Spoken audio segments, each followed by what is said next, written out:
மற்றொரு அண்மை செய்தியை பார்த்து வருகிறோம். திமுக ஆட்சியில் காவல் நிலையத்திற்கே பாதுகாப்பு இல்லை என்று எதிர்க்கட்சி தலைவர் இபிஎஸ் விமர்சனம் முன்வைத்திருக்கிறார். இது தொடர்பான விவரங்களோடு இணைகிறார் முதல் செய்தியாளர் லதா. லதா வணக்கம்.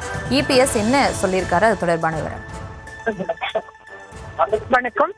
முன்னாள் அமைச்சர் ஆர்.பி. உதயகுமார் கைதை கண்டித்து அதிமுக பொதுச் செயலாளரும் எதிர்க்கட்சி தலைவருமான எடப்பாடி பழனிசாமி கண்டன அறிக்கை ஒன்றை வெளியிட்டிருக்கிறார். அந்த வகையில் அவர் வெளியிட்டிருக்கக்கூடிய அந்த பதிவில் திமுக ஆட்சியில் காவல் நிலையத்திற்கே பாதுகாப்பு இல்லை என்றும் காவல் நிலையத்தையே காக்க முடியாத இந்த முதல்வர் தமிழ்நாட்டு மக்களை எப்படி காக்கப் போகிறார் என்ற கேள்வியை முன்வைத்திருக்கிறார். மேலும் மதுரை மாவட்டம் திருமங்கலம் அருகே உள்ள வி. சந்திரப்பட்டி காவல் நிலையத்தில் நேற்று புகுந்த மர்ம நபர்கள் காவல் நிலையத்தை தாக்கி சூறையாடியதாக வரும் செய்தி அதிர்ச்சி அளிப்பதாகவும், இதனையடுத்து எனது அறிவுறுத்தலின்படி சட்டமன்ற எதிர்க்கட்சி துணைத் தலைவர் ஆர்.பி. உதயகுமார் அந்த காவல் நிலையத்தை பார்வையிட சென்ற பொழுது திமுக அரசின் காவல்துறையால் தடுத்து நிறுத்தப்பட்டு கைது செய்யப்பட்டுள்ளதற்கு எனது கடும் கண்டனம் என்றும் கண்டனத்தை பதிவு செய்திருக்கிறார். மேலும் திமுக ஆட்சியில் மக்களுக்கு பாதுகாப்பு இல்லை, மக்களை காக்க வேண்டிய காவல்துறைக்கு பாதுகாப்பு இல்லை, தற்பொழுது உச்சத்தின் உச்சமாக காவல் நிலையத்திற்கே பாதுகாப்பு இல்லை என்றும் கடுமையாக சாடியிருக்கிறார். மேலும்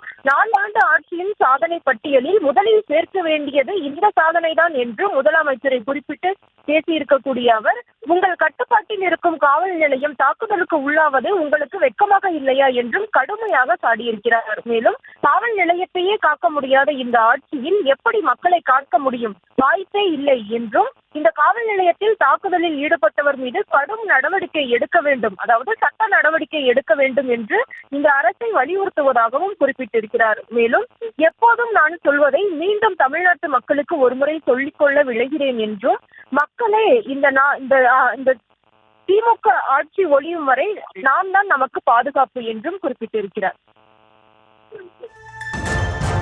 விவரங்களுக்கு நன்றி லதா.